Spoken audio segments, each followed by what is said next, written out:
غازہ کے معصوم، لاچار اور بے بس ماں باپ، بے آسرا بیواؤں، سہاگنوں، نومولود بچوں، خاص طور پر وہ معصوم جن کے پیدائش کے سرٹیفکیٹ سے پہلے موت کا پروانہ جاری ہوا، اور زخموں میں چور نوجوانوں مگر بلند حوصلے اور پختہ ایمان کے مالک فلسطین کے باسیوں سے مخاطب ہوں کہ پاکستان سے ان کی بہن انہیں عقیدت بھرا سلام کہتی ہے اور عرض کرتی ہے کہ میری بہن بھائیوں، جس طرح آپ بے بس ہو کے آپ کے پاس کھانے کو کچھ نہیں، مریضوں کے علاج کے لیے ادویات نہیں، میتوں کو دفنانے کے لیے کفن نہیں، ایسے ہی میرے پاس آپ کے حق میں آواز بلند کرنے کے لیے زبان نہیں، ہمت نہیں، حوصلہ نہیں، اور وہ الفاظ نہیں جو آپ کے دکھوں کا مداوع کر سکیں، وہ طاقت نہیں کہ عالمی استعماری قوتوں کے دروبام ہلا سکے۔ ہاں، مگر آپ کے پاس ایمانی طاقت ہے، جذبہ بلالی ہے اور روح ہلالی ہے، اور سب سے بڑھ کر وہ آہ ہے جو اثر رکھتی ہے، پر نہیں طاقت پرواز مگر رکھتی ہے،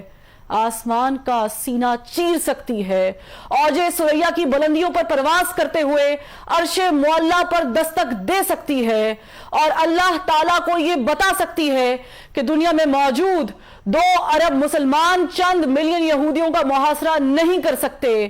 باطل کی قوت کو ایمانی جذبے سے پچھاڑ نہیں سکتے، اور ان اربوں کی گنتی میں نہ وہ 313 میسر ہیں اور نہ ہی وہ 72 کا قافلہ سپر جو باطل سے محض ٹکرایا ہی نہیں، سچ کا علم بھی ہمیشہ کے لیے بلند کر گیا۔ تمہاری آہ یہ بھی شکوہ کر سکتی ہے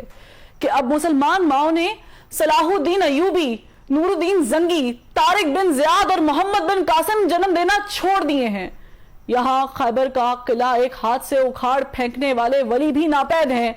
اور سیف اللہ کے نام کی نسبت رکھنے والے جنگجو بھی میسر نہیں۔ تو اے اللہ، ابابیلوں کا کوئی جھنڈ عطا فرما، کوئی تیز ہوا یا آندھی بھیج، یا پھر کوئی ایسا طوفان جو صہیونی طاقتوں کو نیست و نابود کر دے۔ تمہاری آہو بکا 2 ارب مسلمان کے دل نہیں دھڑکا سکتی، ظالم اور جابر حکمرانوں کے سامنے کلمہ حق نہیں بلند کر سکتی، عالمی انسانی حقوق کی تنظیموں کو نہیں جھنجھوڑ سکتی، UN، OIC اور یورپی یونین جیسی طاقتوں کا ضمیر نہیں جگا سکتی، مگر یہ عرش معلیٰ کو ہلا سکتی ہے، اللہ کے جلال اور غیظ و غضب کو جلا بخش سکتی ہے، اور جبار و قہار کو اپنی جانب متوجہ کر سکتی ہے،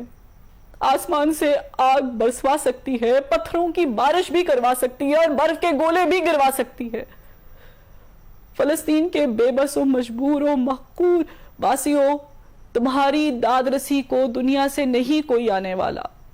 تمہارے زخموں کی مرہم پٹی بھی کوئی نہیں کرنے والا، پیاس اور بھوک سے بلکتے تڑپتے بچوں کو کوئی نہیں نوالا دینے والا، تمہاری میتوں پر کوئی کفن بھی نہیں ڈالنے والا، تمہارے اسکول، اسپتال اور پناہ گاہوں کو بھی دنیا کا کوئی معتبر نہیں محفوظ بنانے والا، غرض اس دنیا میں کوئی بھی نہیں تمہارا رکھوالا، کیونکہ اس دنیا کے ٹھیکیداروں کو ڈالر کی بھوک ہے، بارود کے کاروبار کی فکر ہے، عالمی مراسم اور دنیا میں اپنے وقار کی فکر ہے، سپر پاور کے اتحادی ہونے اور ان سے دوستیاں نبھانے کی پرواہ ہے، اور محض اپنی جان کی فکر ہے۔ اے فلسطین کے باسیوں، ہم نے اپنے ایوانوں میں مذمتی قراردادیں پیش کر دی ہیں، عالمی اداروں میں بھی زبردست احتجاج کیا ہے، ریکارڈ ملین مارچ کیے ہیں، سیو غازہ، نو وار اور فری پیلسٹائن کے نعرے بھی بلند کیے ہیں، اور یہی وہ سب کچھ ہے جس کے لیے ہمارے آقا ہمیں اجازت دیتے ہیں۔ وہ استعماری طاقتیں جن کی ہم کٹ پتلیاں ہیں، اس سے آگے کچھ کرنے کی ہمیں اجازت نہیں دیتی، کیونکہ ہماری آنکھیں ڈالر کو ترستی ہیں اور ہمارے دل امریکہ، کینیڈا اور برطانیہ کے ویزے کے لیے دھڑکتے ہیں، اور ہم عالمی پابندیوں سے ڈرتے ہیں، کیونکہ ایک جانب IMF نے ہمارے پاؤں میں زنجیریں ڈال رکھی ہیں تو دوسری جانب یورپی یونین میں GSP+ کا سٹیٹس ہمارے ہاتھوں میں ہتھکڑیاں ڈالے ہوئے ہے، تو سب سے بڑھ کر کے فیٹف کا ہتھوڑا ہمارے سروں پر منڈلا رہا ہے کہ ادھر ہم نے اپنے آقاؤں کی ذرا حکم عدولی کی، اور ادھر عالمی پابندیوں کے نام پر ہمارا بھرکس نکال دیا جائے گا۔ ہمیں ڈیفالٹ ڈکلیئر کر دیا جائے گا, ہمیں اچھوت قرار دے دیا جائے گا اور دنیا ہمارا بوائکٹ کر دے گی, کیونکہ ہمارے جسم پر قید ہے, جذبات پہ زنجیریں ہیں, فکر محبوس ہے, گفتار پہ تعزیریں ہیں, اپنی ہمت ہے کہ ہم پھر بھی جیے جاتے ہیں. زندگی کیا کسی مفلس کی قبا ہے جس میں ہر گھڑی درد کے پیوند لگے جاتے ہیں. اے فلسطین کے باسیوں, آج ہماری حالت افریقہ میں معصوم بچے کے فوٹو اتارنے والے کیمرامین کیون کارٹر جیسی ہے, کہ جس نے موت کا شکار ہوتے اس بچے کی محض تصویر بنانے کا انتظار کیا اور اس کے لیے گدھ کو اس کا جسم نوچنے دیا. مگر میرا سر شرم سے جھکا جاتا ہے کہ اس فوٹوگرافر نے غیرت کھا کر بعد ازاں خودکشی کر لی تھی, مگر ہم میں اتنی بھی ہمت نہیں. ہم دیکھ رہے ہیں کہ بڑی بڑی ٹانگوں اور چونچ والے گدھ ہمارے معصوموں کا جسم نوچ رہے ہیں اور ان کے مرنے کا انتظار بھی نہیں کر رہے, اور ہم ان گدھوں کو وہاں سے ہٹانے اور تمہیں بچانے کے لیے کچھ بھی نہیں کر رہے. یہ گدھ تمہارے اسپتالوں پر بارود برسا رہے ہیں, یہ اسکولوں پر میزائل داغ کر انہیں کھنڈرات بنا رہے ہیں, اور یہ پناہ گزین کیمپوں پر بمباری کر کے تمہاری نسل پر زمین تنگ کر رہے ہیں. یہ تمہیں فلسطین سے نکل جانے کے لیے زبردستی مجبور کر رہے ہیں, اور اگر تم اپنے وطن میں رہو گے تو یہ ایٹم بم یا فاسفورس برسا کر تمہارا نام و نشان مٹا دیں گے. ہم ان کے ارادے بھانپ رہے ہیں, ان کی باتیں سن رہے ہیں اور ان کی حرکتیں بھی نوٹ کر رہے ہیں. حیرت کی بات یہ ہے کہ ہمارے پاس ٹینک ہے, میزائل ہیں, راکٹ ہیں, بم ہیں اور بارود بھی ہے, مگر وہ جذبہ ایمانی نہیں ہے کہ باطل سے ٹکرا جائے. کبھی ہم میں بھی ایسے لیڈر تھے جنہوں نے دشت تو دشت دریا بھی نہ چھوڑے, بحر ظلمات میں بھی دوڑا دیے گھوڑے. آج نہ دریا ہے ہماری راہ میں حائل, نہ سمندر, نہ صحرا, نہ گھوڑے چاہیے, نہ زرہ چاہیے اور نہ ہی تلواریں. آج بس جذبہ ایمانی چاہیے, مگر اے غازہ کے باسیوں, جذبہ ہمارے پاس نہیں, وہ ایمانی قوت نہیں, وہ نعرہ تکبیر کی انرجی ہم میں نہیں, اور ایمان کی ایسی طاقت سے بھی شاید ہم محروم ہیں جو آپ کے روم روم میں بھری ہے, کیونکہ ہمارے ہاتھ بے زور ہیں, الہات سے دل خوگر ہیں,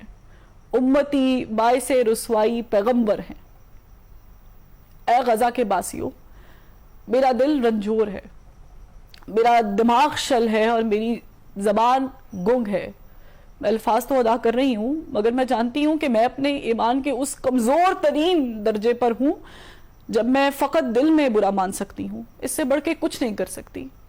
میں آپ سے ہزاروں میل دور بیٹھی فقط اشک بہا سکتی ہوں, اللہ کے حضور گڑگڑا سکتی ہوں, سجدوں میں آنسو بہا سکتی ہوں, رب کی بارگاہ میں التجا کر سکتی ہوں. اس سے بڑھ کر میرے پاؤں میں بیڑیاں ہیں, میرے خیالات پر پابندیاں ہیں اور میری سوچوں پر پہرے ہیں. اے غزہ کے باسیوں, میں آپ سے ہاتھ جوڑ کر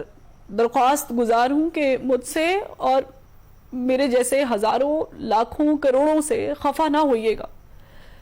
بے شک ہم آپ کے گناہ گار ہیں, کیونکہ آپ کے مجرموں کو دیکھ کر اپنی آنکھیں موندے ہوئے ہیں, مگر ہماری مجبوری سمجھ کر معاف کر دیجئے گا.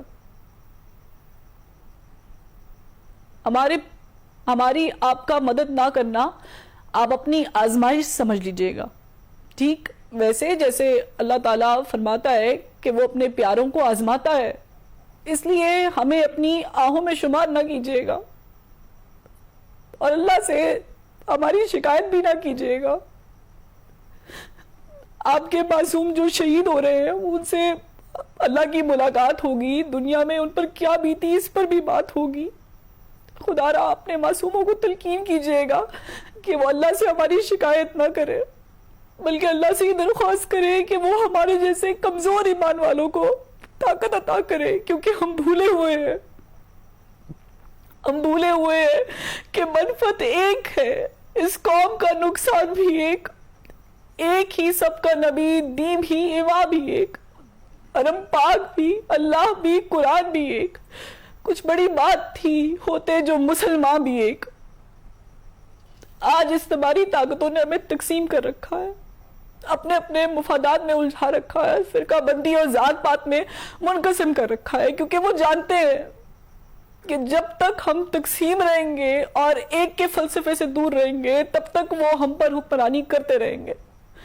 ہمارا خون بہاتے رہیں گے اور ہمیں جینے کی بھیک مانگنے پر مجبور کرتے رہیں گے۔ مگر اے غزہ کے باسیوں، میری آپ سے التجا ہے،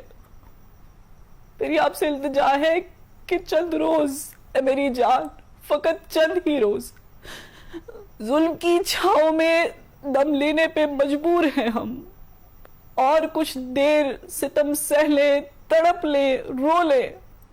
اپنے اجداد کی میراث سے معذور ہیں ہم، لیکن اب ظلم کی میعاد کے دن تھوڑے ہیں، ایک ذرا صبر کے فریاد کے دن تھوڑے ہیں، ایک ذرا صبر کے فریاد کے دن تھوڑے ہیں۔